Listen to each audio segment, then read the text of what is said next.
Hoje nós vamos fazer um pouquinho diferente do que nós temos feito.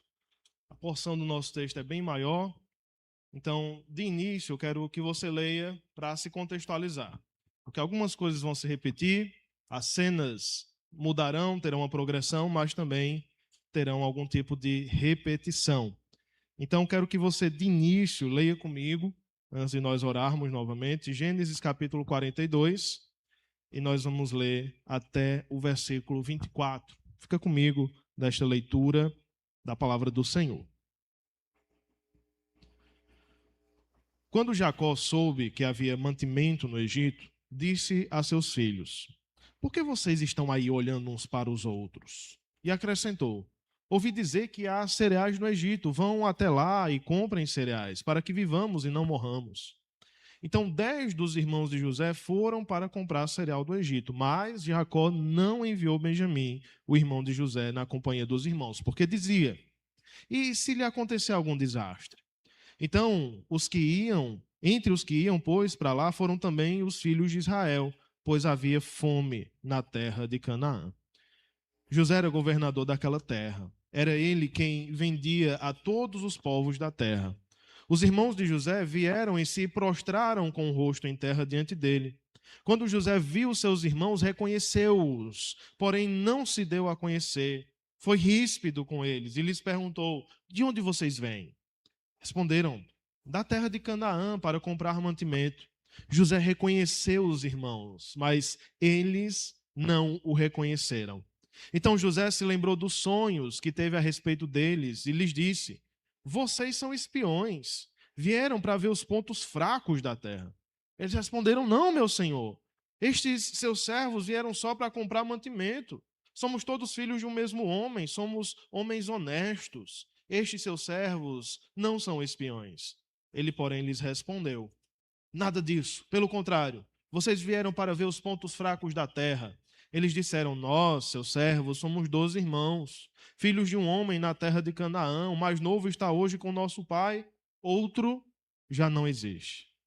Então José lhes disse: É como já falei, vocês são espiões. Nisto vocês serão provados. Juro pela vida de Faraó que vocês não sairão daqui sem que primeiro venha o irmão mais novo de vocês. Enviem um de vocês que busque o seu irmão. Vocês ficarão detidos para que sejam provadas as palavras de vocês, se há verdade no que dizem. Ou se não, juro pela vida de Faraó que vocês são espiões. E deixou todos presos por 3 dias. No terceiro dia, José lhes disse: Façam o seguinte e viverão, pois temo a Deus. Se são homens honestos, que um de vocês fique detido aqui, onde estão presos, os outros podem ir, levando cereal para matar a fome das suas famílias.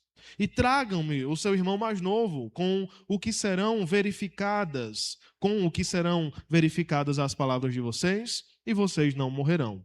E eles se dispuseram a fazê-los. Então disseram entre si: Na verdade, estamos sendo castigados por causa de nosso irmão, pois vimos a angústia de sua alma quando nos pedia e não lhe demos ouvidos. Por isso nos sobrevém agora esta ansiedade.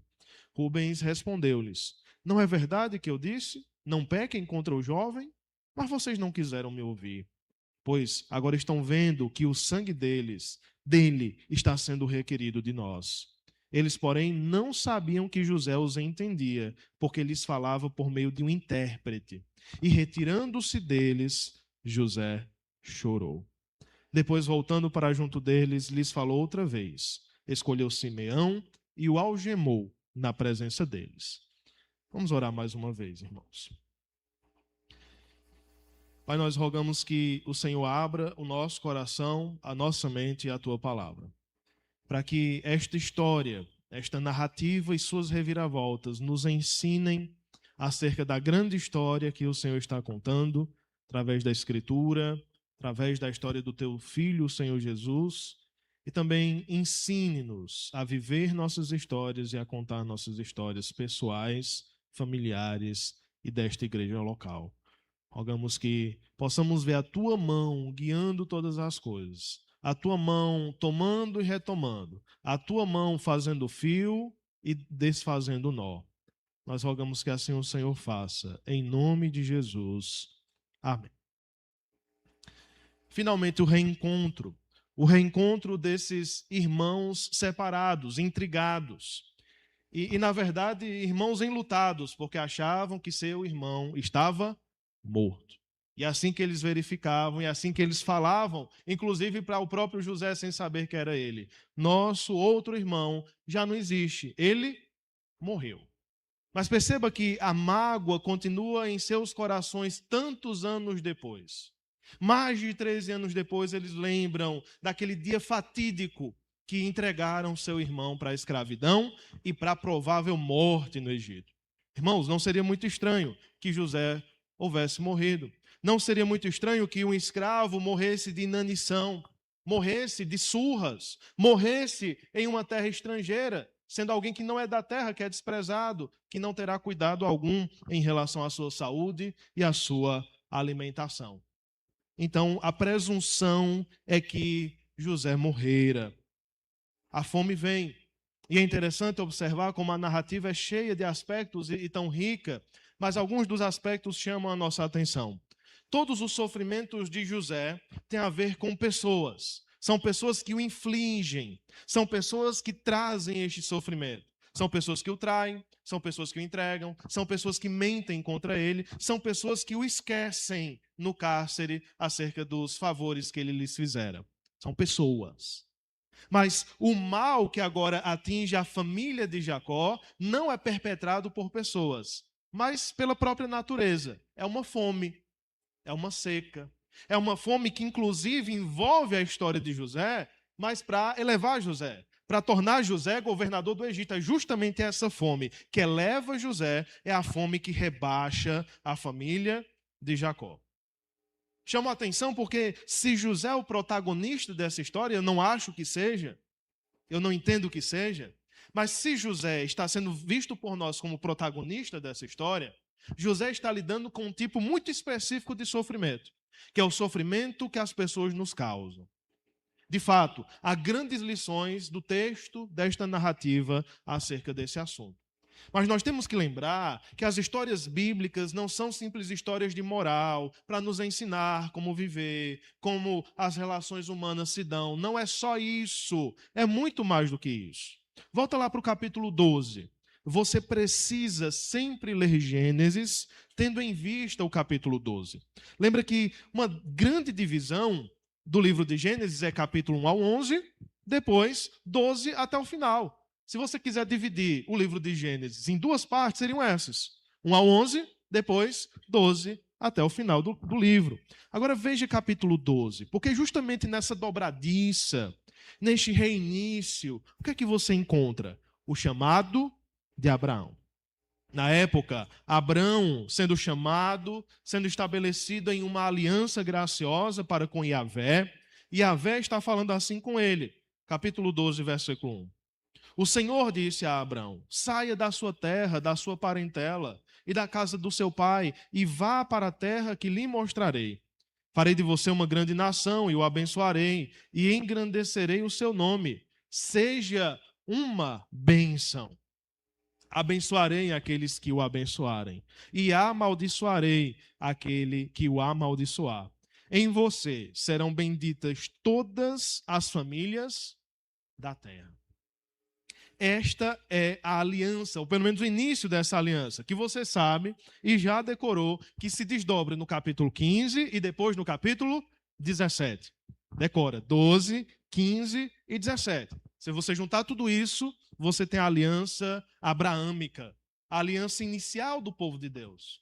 Se formos pensar bem, a aliança com Moisés ou com o povo de Israel no Sinai é uma continuação desta aliança.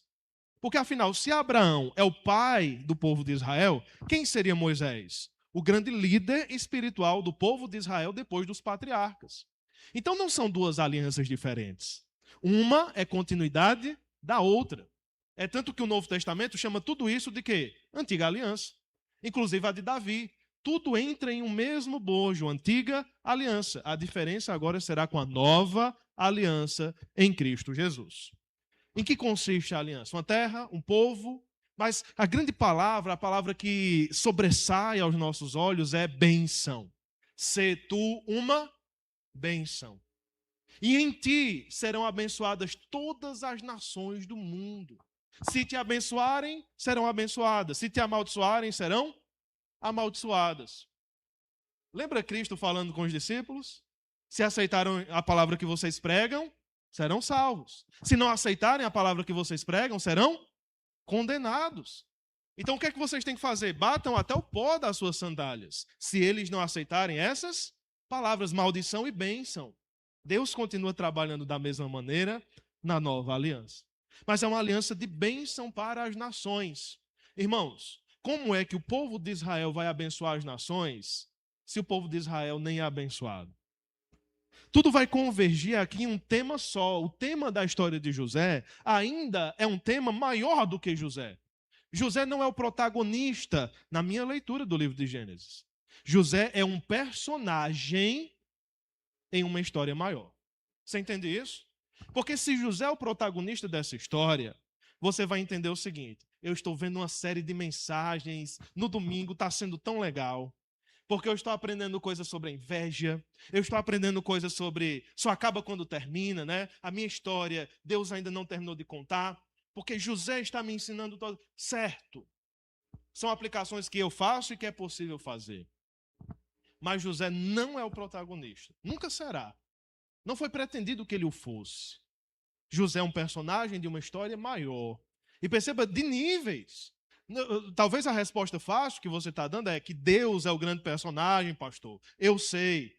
Não é nem isso. Existem outros, além de Deus, ainda mais importantes que José. Quer um exemplo bíblico que está sendo estabelecido aqui? A família de Jacó. Esses irmãos, justamente esses irmãos traidores, terríveis, são esses irmãos que Deus está preocupado em fazê-los sobreviver. Porque se esses irmãos não sobreviverem, não haverá família da aliança e não haverá cumprimento da aliança. Já pensou que Deus está preocupado com Rúben? Já pensou que Deus está preocupado com Judá? Judá esse que vai ter uma reviravolta de caráter na história, porque há um tempo atrás entrega seu irmão para a escravidão, logo depois está disposto a entregar a si mesmo como escravo. É belíssimo de ver a mudança na vida de Judá, mas você vai percebendo como Deus está contando uma história maior do que a história de José. Isso é incrível, irmãos. Porque enquanto eu ou você formos protagonistas das nossas próprias histórias, nós vamos viver em frustração contínua. Nós vamos viver em ansiedade contínua. Nós vamos viver em uma indisposição, em uma falta de contentamento sem fim. Porque se eu sou protagonista da minha história, tudo tem que girar em torno de mim. Tudo tem que convergir para o meu bem, aquilo que eu acho que é o meu bem. E não funciona assim. Nossas histórias, elas se entrelaçam. Se nós vamos usar a figura do tapete, que o tapeceiro está tecendo, é interessante que nós lembremos que além da sua vida, que é um tapete, Deus está tecendo outras histórias. A vida das outras pessoas são tão importantes quanto a sua vida. E na maioria das vezes essas linhas se entrelaçam, a sua vida com a do outro. Demonstramos isso na história de Esaú e Jacó, lembra?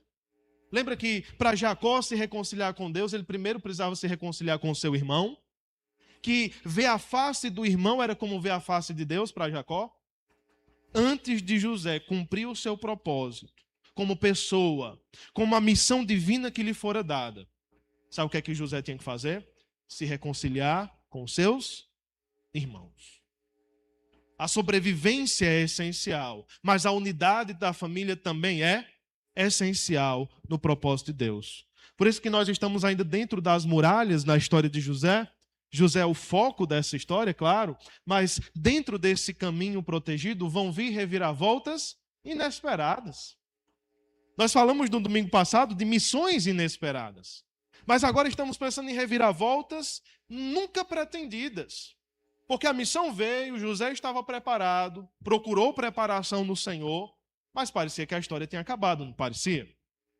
Imagine que uma história contada por mim ou por você acabaria no capítulo 41, tranquilamente. Olha, pense num ponto final legal de dar. E viveram felizes para sempre. José esqueceu os irmãos. José esqueceu da casa de seu pai. Deixou o sofrimento para trás. Foi para um psicólogo. Fez regressão e deixou tudo para trás. Resolveu essa parte da sua vida. Amém? Está livre, deixou o fardo do passado. Agora ele está ganhando muito bem. Agora ele tem os melhores carros. Agora ele tem o melhor cargo.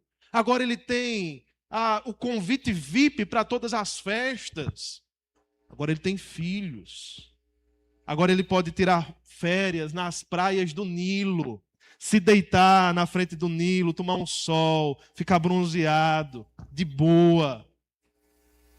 Parece que acabou. Inclusive, pelas próprias atitudes de José, parecia tudo acabado. Ele faria ali sua missão de fazer sobreviver o Egito, e só o Egito. Não é José que vai atrás dos seus irmãos. Quem é que vem, pela providência de Deus, buscar José? Mesmo sem saber. É Deus. E eu comparo isso a um tipo de incômodo necessário em nossas vidas. Às vezes nossas vidas estão transcorrendo muito bem, obrigado, muito tranquilamente. E aí vem aquela pessoa ou aquela situação inesperada e bate na nossa porta para nos incomodar. Eu não queria ser incomodado agora, porque agora tudo estava indo bem. Aí de repente chegam os irmãos. José provavelmente sem barba, né? Mudou o rosto, não era mais menino, tantos anos passaram, e lá estavam seus irmãos barbudos chegando. Muito provavelmente, de longe, ele olhou ainda com aquela raiva e disse, lá vem os infelizes, né? Não, primeiro eles chegaram, depois é que ele os reconheceu. Jacó diz, vão meus filhos, vão comprar cereais. Vocês vão ficar, Jacó parece brigar com seus filhos, né? Vocês vão ficar olhando um para a cara do outro, nós vamos morrer assim mesmo. Vão lá. Mas apenas 10 vão, e vem um tema da história. Benjamim é um novo protegido. E eu não digo mais nem aquele favoritismo que Jacó tinha por José. Agora é uma proteção amorosa, carinhosa e dolorida. Porque se ele perdesse Benjamim, ele perderia a memória de sua esposa amada. Era o último resquício. Não tinha fotos na época, não tinha Instagram, para você ver lá os stories que você publicou pelos anos, não tinha álbum de memórias. Então você tinha a pessoa, e somente a pessoa. Se ela partisse, cairia no esquecimento. Talvez visse em Benjamim os traços de Raquel. Lembra a tua mãe. Quando eu olho para tu, eu vejo a tua mãe. Não tem isso? Ele estava com medo de perder. Vão os 10 resolver isso. Por que tanta gente? Para trazer muito cereal, óbvio. Não sei se você viveu esta época, mas eu vivi uma época em um certo lugar que não tinha mercantil próximo. Sítio, estrada de terra. Então, uma vez por semana, se pegava antes das motos, né? Depois chegaram as motos, mas antes das motos, pegava-se o jumento, botava-se a cangalha, pegava-se o cavalo, e alguns homens, 5 ou 6 homens, na minha lembrança, iam para a rua, chamava rua, né? Vamos para a rua comprar as coisas. E aí iam comprar as coisas que não tinha na roça. Ovo não precisava, né? Carne não precisava, leite não precisava, mas ia comprar cereais, às vezes que não tinha, pães, né? Vinha com aquela sacola de pão para durar a semana toda. No final da semana já estava duro. Mas iam fazer as compras. Agora imagine que pela distância e as dificuldades da viagem de Canaã para Egito, eles precisavam trazer muita coisa para que durasse muito. Versículo 6 fala da chegada deles. José era o governador. Que coincidência. Pode passar, Marcos. A narrativa vai começar a se amarrar. E eu não sei nada dos pontos, ponto cruz, crochê, não sei. Mas eu sei de uma coisa. Às vezes a linha se entrelaça e você não sabe no que vai dar. Aí de repente a mulher puxa, ou o artesão puxa, e fecha um ponto bonito, né? Mas primeiro teve que enrolar, fazer algumas curvas, de repente puxa e fica aquele ponto, ponto cruz, por exemplo. Aqui puxou. José era governador da terra. Encontra-se com os seus irmãos. Jacó vai se encontrar com Esaú, sabe que vai se encontrar com ele. Agora José não esperava. Já pensou o coração acelerado? Meu Deus, meus irmãos, e agora?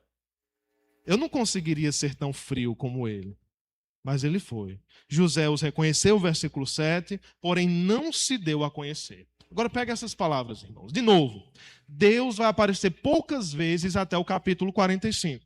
Palavra Deus. Ela vai aparecer especialmente quando José retoma tudo, interpreta tudo e diz: sabe quem fez isso? Sabe quem contou essa história? Foi Deus. Mas é spoiler. Até chegar lá, Deus está aqui nas entrelinhas. Mas pega essas palavras do versículo 8. José reconheceu, mas os irmãos não o reconheceram. Uma palavra central aqui é conhecimento, ou reconhecimento. José já os reconhecia e eles ainda não o reconheciam. Eu digo que é uma palavra central porque pensa no todo. José muitas vezes deve ter se angustiado porque não conhecia o fim da sua história. Sua história ainda estava sendo contada. Os irmãos, logo mais à frente, ficam angustiados e aparecem angustiados. Olha aí, versículo 21. Olha, na verdade, estamos sendo castigados por causa do nosso irmão, pois vimos a angústia da sua alma quando nos pedia e não lhe demos ouvido. Por isso agora nos sobrevém esta ansiedade. Os irmãos estavam angustiados até hoje, 13 anos depois ou mais. Sabe por quê? Porque não sabiam ou não reconheciam que José ainda era vivo. O que é que faltava para todos os personagens, inclusive para Jacó? Conhecimento. O que causava angústia de seus corações, o luto de Jacó, inclusive, era a falta de conhecimento. Eles não sabiam que José estava vivo. José, logo mais à frente, pergunta por Benjamim. E antes que seja um plano de José, de fato José quer saber se Benjamim está vivo. Vai bem? E o pai de vocês vai bem? Papai está vivo? Lá no coração dizendo. Porque também faltava conhecimento a José. Eu digo isso, irmãos, porque nas entrelinhas, o que é que Deus está nos ensinando? Que a angústia dos nossos corações vem da nossa falta de conhecimento. De nós não sabermos o próximo passo. De nós não sabermos do amanhã. Isso nos causa ansiedade. Tudo bem. Pode ser uma ansiedade normal. Aquela ansiedade que nos marca como seres humanos. Mas ela pode se agigantar no nosso coração e tomar conta de nossos corações. Nós não sabemos do amanhã, mas nós não precisamos nos preocupar. Porque não nos foi dado o dom da onisciência, de saber todas as coisas.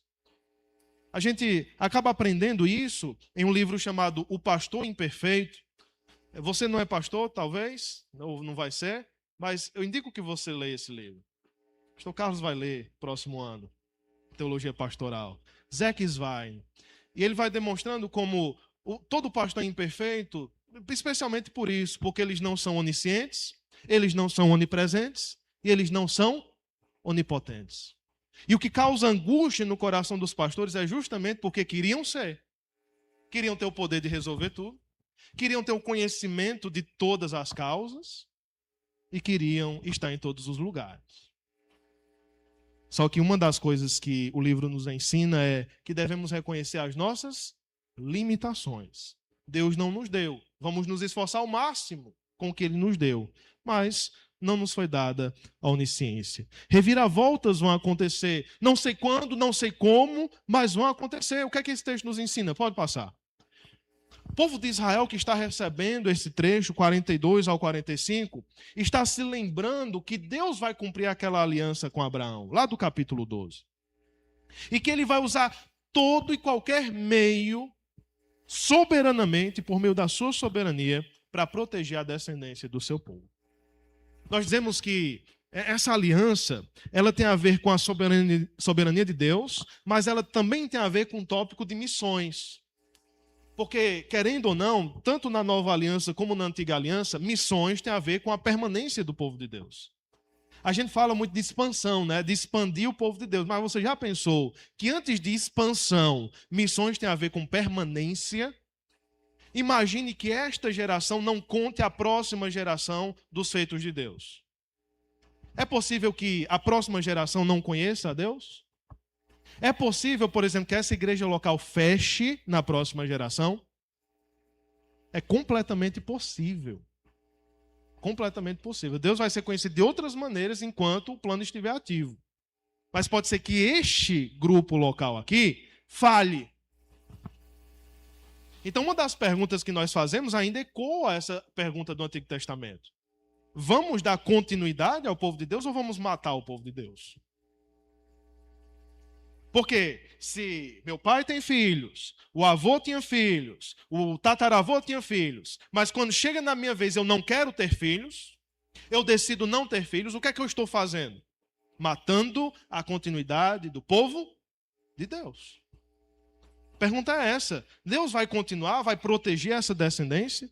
Isso vai nos ensinar o próximo? Agora, para o nosso coração, pode passar, Marcos? Nós somos ensinados que Deus usará dos meus soberanos, até para nos fazer sofrer, se for necessário, com propósitos maiores do que nós imaginamos.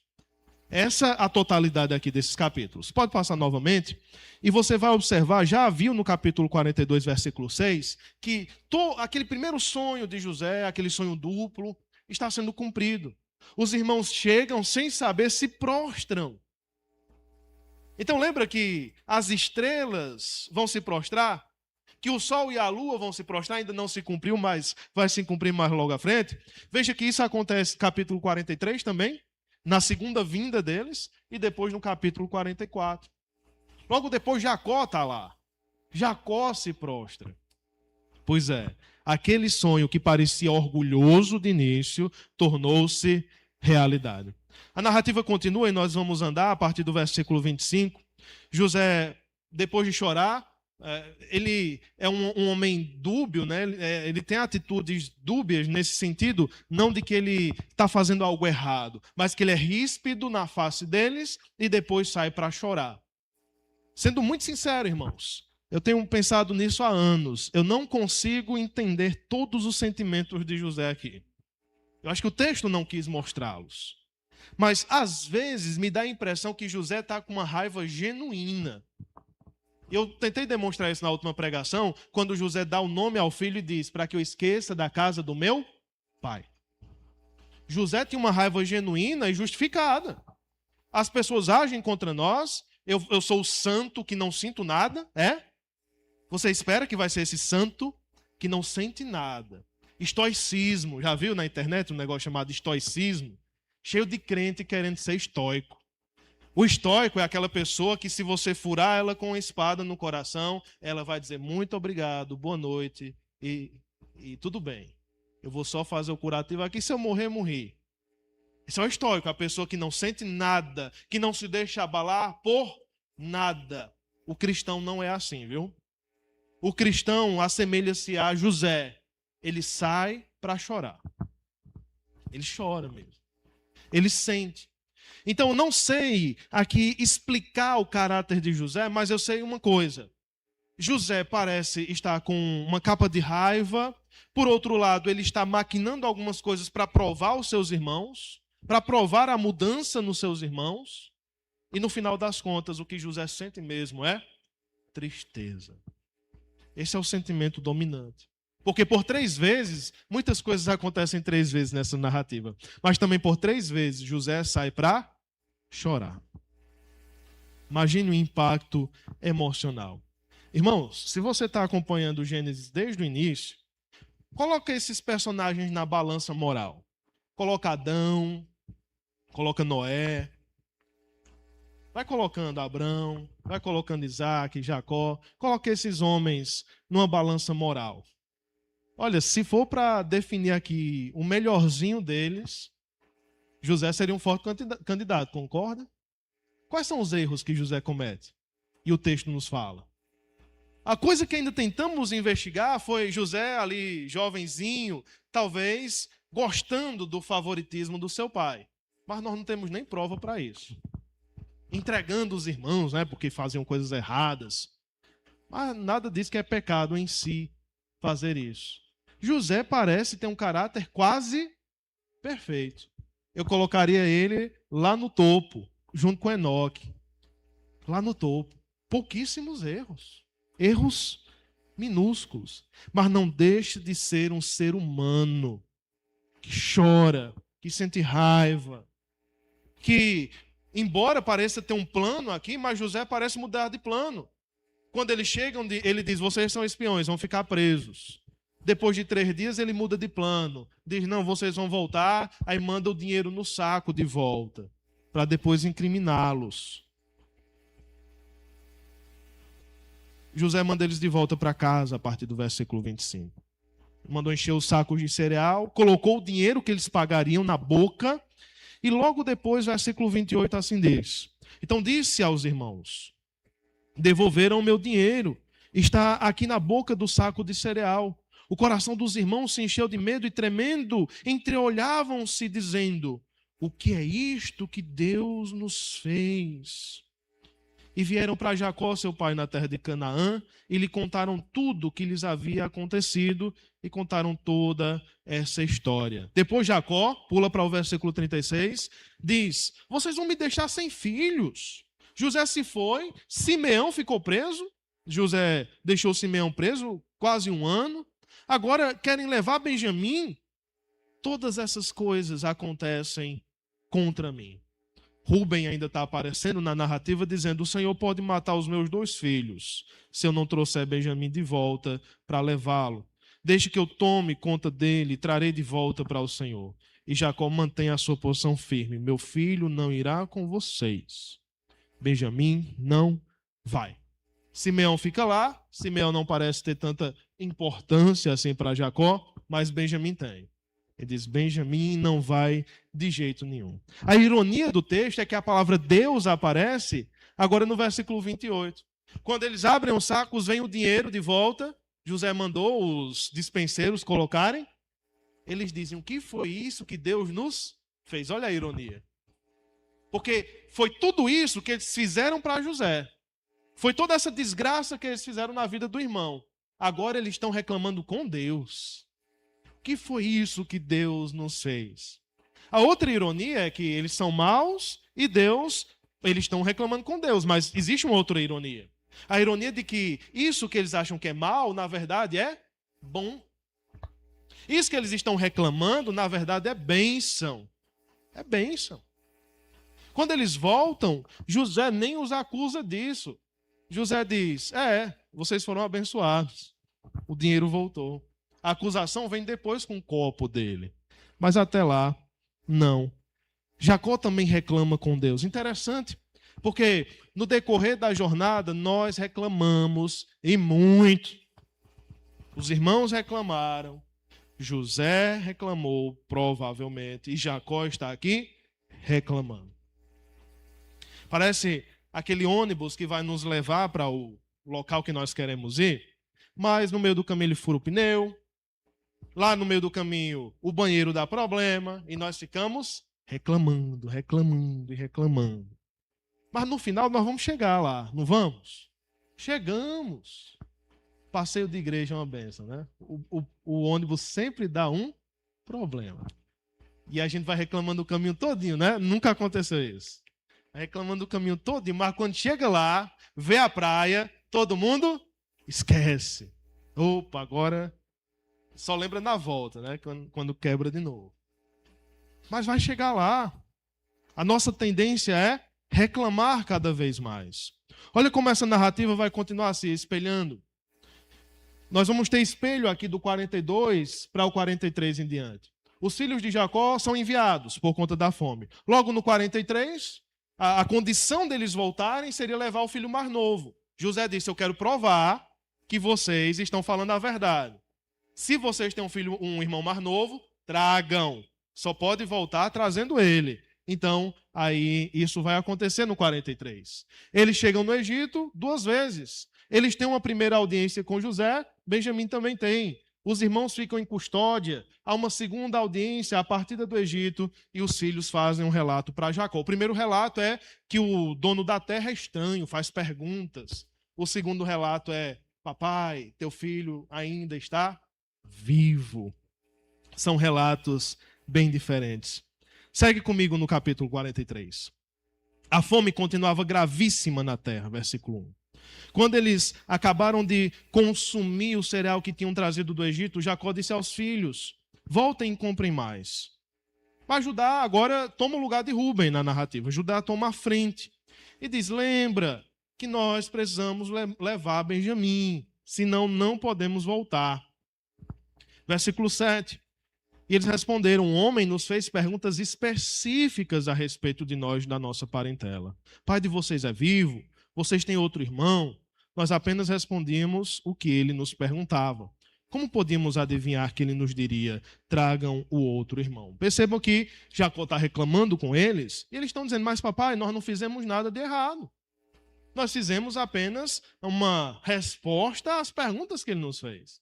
De fato, agora os filhos de Jacó não têm erro nenhum nas suas costas. Eles tiveram no passado, mas agora eles estão fazendo o que é certo. Jacó então decide fazer algo. O que é que Jacó faz?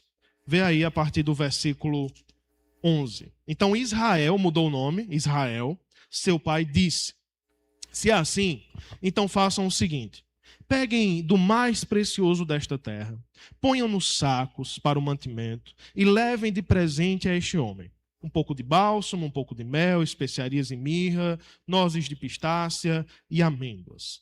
Levem dinheiro em dobro, devolvam o dinheiro restituído e que veio na boca do saco de cereal, e é possível que tenha havido algum engano. Levem também o irmão de vocês, levantem-se e voltem àquele homem. Deus Todo-Poderoso lhes dê misericórdia diante do homem, para que restitua o outro irmão e deixe que Benjamim volte com vocês. Quanto a mim, se eu perder os filhos, sem filhos ficarei. Olha, versículo 14, o nome de Deus aparece de novo. Agora sobre aquela forma lá de Gênesis 17 com Abraão. El Shaddai, o Deus Todo-Poderoso. Está nos ensinando o quê? Jacó conhece o nome de Deus. Inclusive agora ele é chamado de Israel. Percebeu a mudança? Agora ele é Israel. Parece que quando ele vai falar sobre Deus, Moisés lembra que o nome dele é Israel. Príncipe de Deus, não é mais Jacó. Agora Israel, como um homem, agindo como líder, diz: vocês vão resolver dessa maneira. E que o Deus Todo-Poderoso resolva. O jeito que Jacó fala lembra dos 3 amigos de Daniel. Se for para eu perder meus filhos, sem filhos ficarei. Pronto. É um homem que amadurece. Olha, na velhice ele amadurece. Em um momento ele diz: eu não vou perder meu filho, eu prefiro morrer de fome. Chega um ponto que talvez, pensando na aliança, ele diz: isso é egoísmo, né? Eu vou morrer de fome aqui com Benjamim, ou eu vou fazer sobreviver a minha família? Que o Deus Todo-Poderoso resolva. Mais uma vez, irmãos, são muitas lições nesse texto. Mas no decorrer da jornada, nós vamos lidar com decisões muito difíceis. Decisões que nos levarão a entregar tudo e dizer que o Deus Todo-Poderoso resolva essa situação. Porque eu não sei resolver. Que Ele resolva. Se for para eu ganhar, amém. Se for para eu perder, amém. Porque não tem mais o que fazer. Apenas aceitar o seu caminho.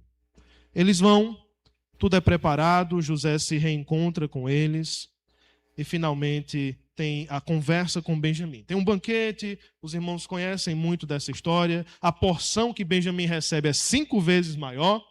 Benjamim, sendo o mais novo, é colocado em estado de proeminência. Eles são organizados de acordo com a idade deles. Como é que pode José saber disso, esse homem desconhecido?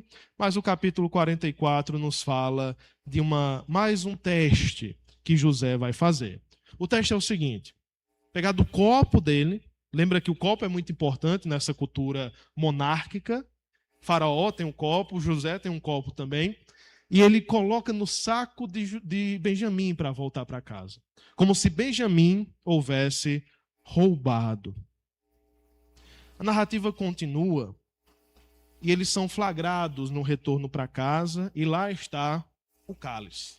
O cálice está sob posse de Benjamim. Tudo aquilo que os irmãos não queriam que acontecesse, aconteceu. Ainda demarco, na continuidade dessa história, a presença de Judá. Judá dizendo assim: eu fico no lugar de Benjamim. Não deixe que Benjamim fique, porque meu pai vai morrer. Então, se eu puder trocar de lugar com ele, eu fico. Eu fico. Olha como Judá mudou, né? Agora sim, Judá parece esse que vai trazer Jesus na sua linhagem. Porque ele é um homem capaz de se sacrificar pelos outros. E Jesus vem justamente dessa linhagem. As reviravoltas são muitas. Pode passar. Algumas que eu vou lembrar para você. Lá no capítulo 37, José é vendido por 20 moedas de prata. E agora eles têm uma atitude diferente, eles não recebem mais esse dinheiro. Eles devolvem o dinheiro para José. E também se recusam a deixar Benjamim para trás. Aqueles que entregaram seu irmão para ser escravo, agora estão se recusando a entregar seu outro irmão. Mudaram? Com certeza. Uma outra reviravolta. Os irmãos que odiavam José e não lhe podiam falar de paz, que é a palavra que está lá, agora falam com ele. Tem todo um tema em torno disso também. Porque José tem uma representação de paz no seu nome. É tanto que José, menino, Jacó manda José ver os irmãos no campo para ver se eles estão em paz. E os irmãos estão com raiva de José, a tal ponto que não podem falar de paz com ele. E mais na frente, José pergunta a seus irmãos: nosso pai está em paz? Tem shalom com nosso pai? A ideia toda, irmãos, é que paz é a organização do mundo. Deixa eu só dizer isso para você, porque esse é um tema teológico importante. A sua vida está bagunçada, não tem devocional, não tem organização financeira, não tem organização familiar, não se organiza nem para ir para os cultos. Eu vou dizer uma coisa para você: falta paz na sua vida. Paz bíblica não é você se sentir bem consigo mesmo. Isso não é paz bíblica.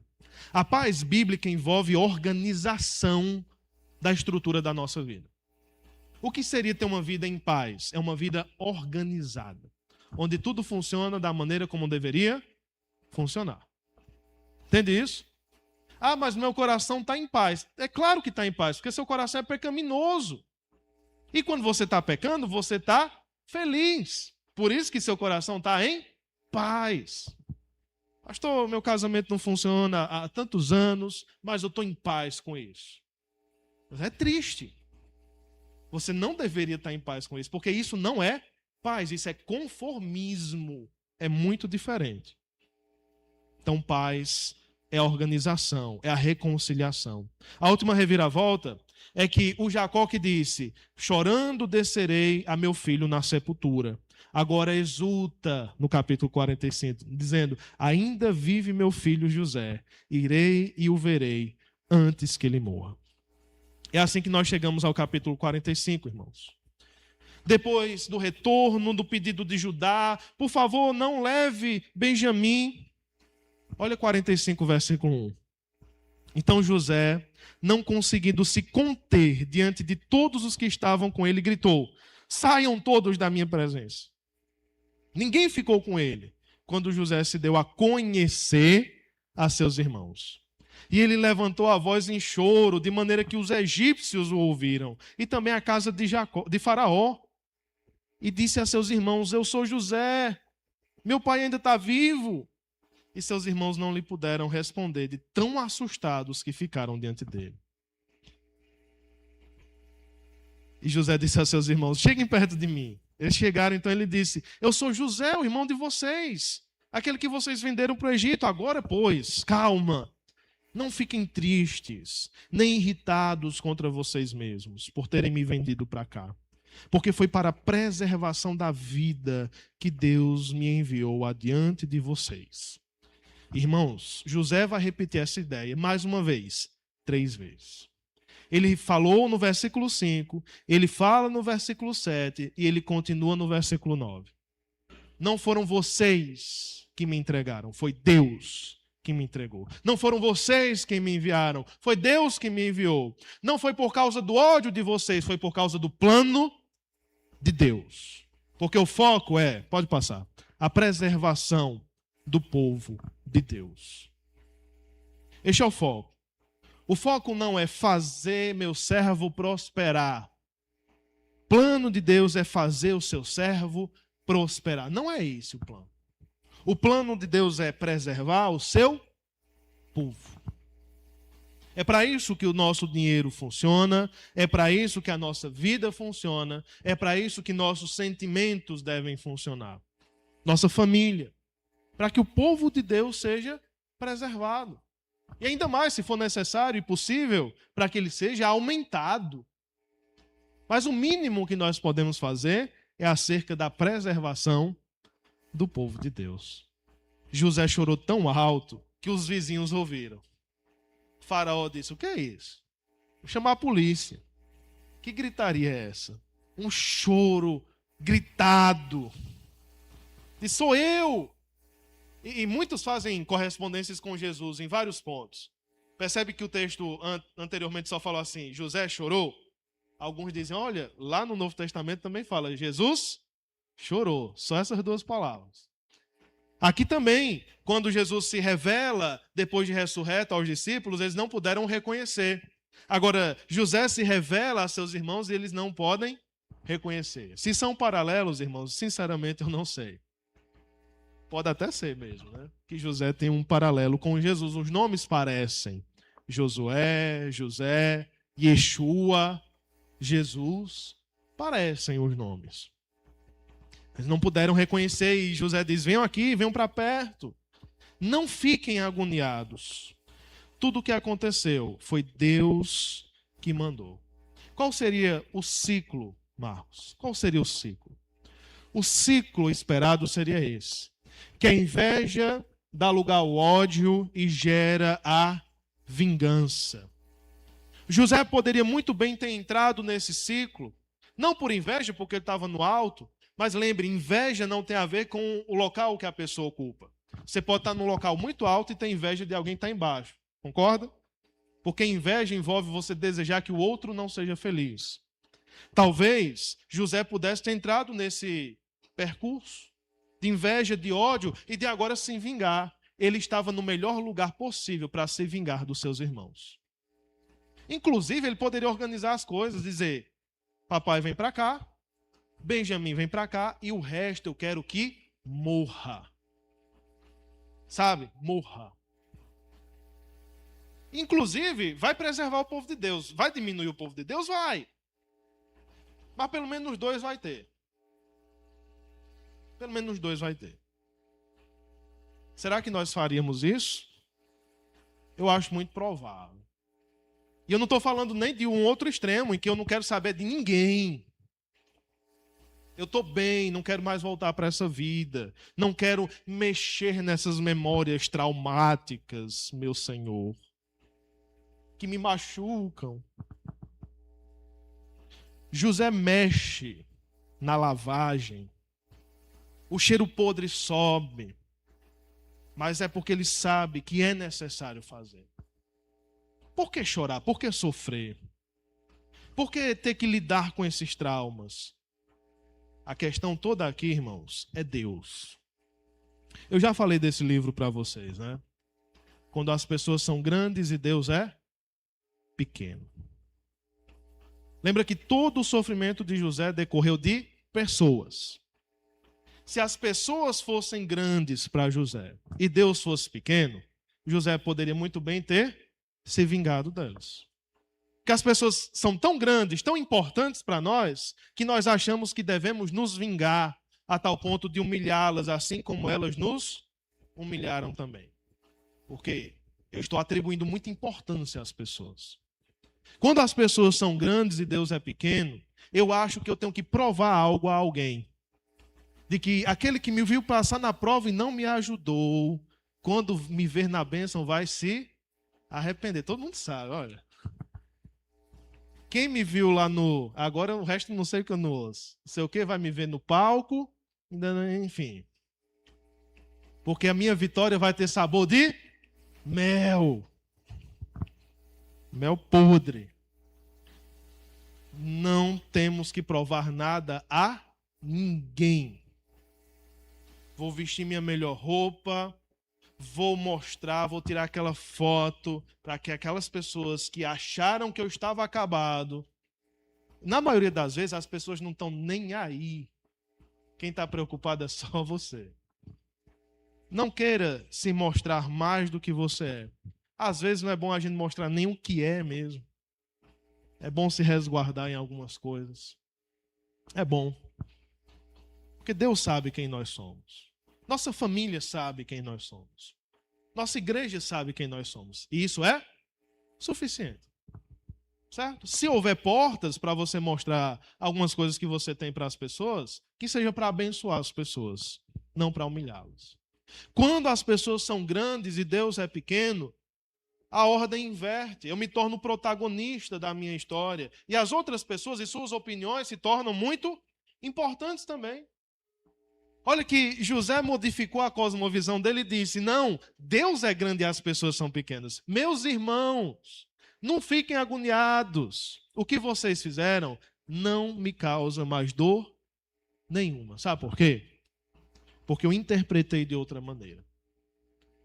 Sabia que você pode ler o mesmo texto e interpretar de maneiras completamente diferentes? Você pode ler um texto, eu já vi isso. Eu já vi uma pessoa lendo o Salmo dizia assim: das profundezas clamo a ti. Já viu esse Salmo? E um crente leu e disse: olha, glória a Deus, porque quando eu estou nas profundezas, clamo ao Senhor. Já em outro caso, isso aconteceu, eu vi um paciente com ideação suicida lendo esse Salmo. Das profundezas clamo a ti. Ele disse: Rafael, eu estou no inferno já. Eu estou que nem nesse Salmo, nas profundezas. Ele não leu clamo a ti, ele só leu nas profundezas. Eu estou no inferno. Eu só quero... Perceba que sobre o mesmo texto, sobre a mesma cena, nós podemos ter interpretações completamente diferentes. José escolheu a melhor interpretação possível. Você acha que o ápice da santidade de José foi sair de perto daquela mulher sedutora? Você acha que foi não ficar com raiva dos que esqueceram? O ápice da santidade de José está aqui. Se for para nós seguirmos um exemplo, o maior dos exemplos que José pode nos dar está aqui. Porque ele decidiu não ficar com raiva de ninguém. Ele decidiu não ficar magoado. Ele ficou, mas depois tomou uma decisão de reverter isso. E ele decidiu ver Deus como grande e as pessoas como pequenas. Quando nós invertemos, sabe qual é a mágica que vai acontecer? Quando Deus é grande e as pessoas são pequenas, você vai lembrar que faz parte dessa categoria chamada pessoas também.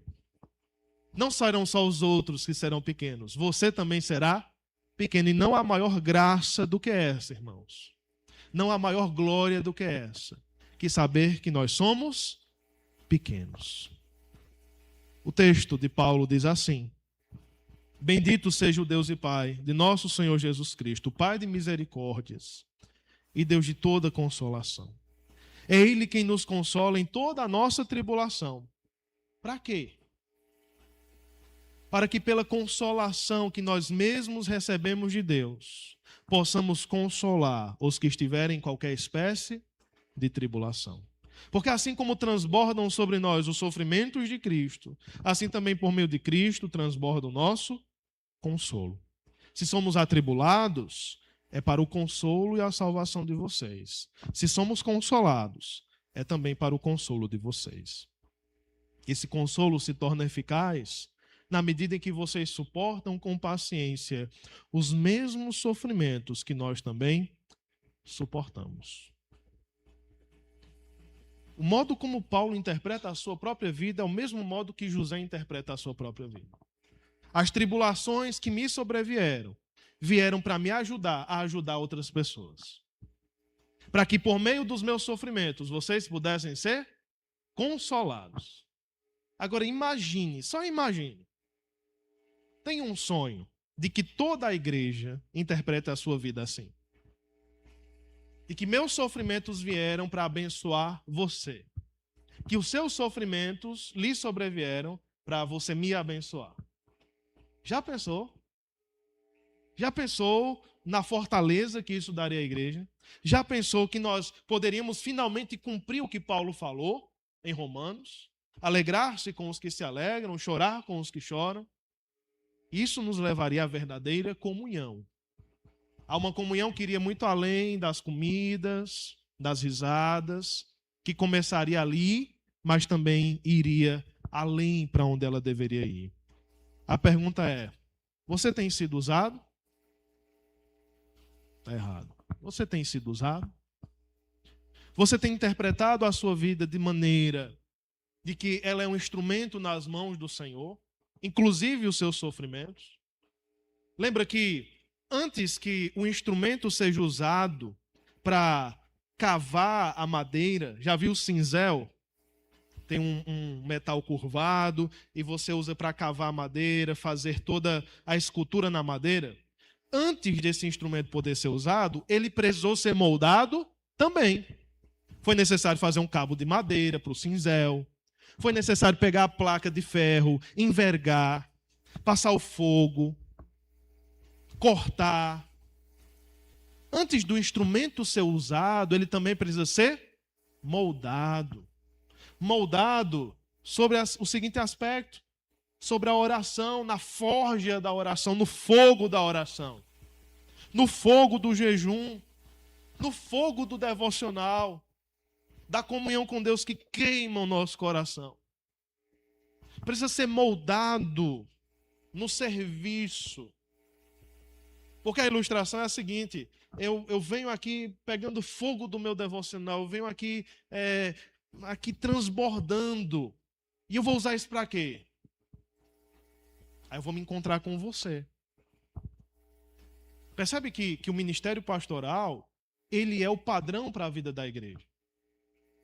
Porque no ministério pastoral nós nos voltamos para a Bíblia, nós queimamos o coração. Para quê?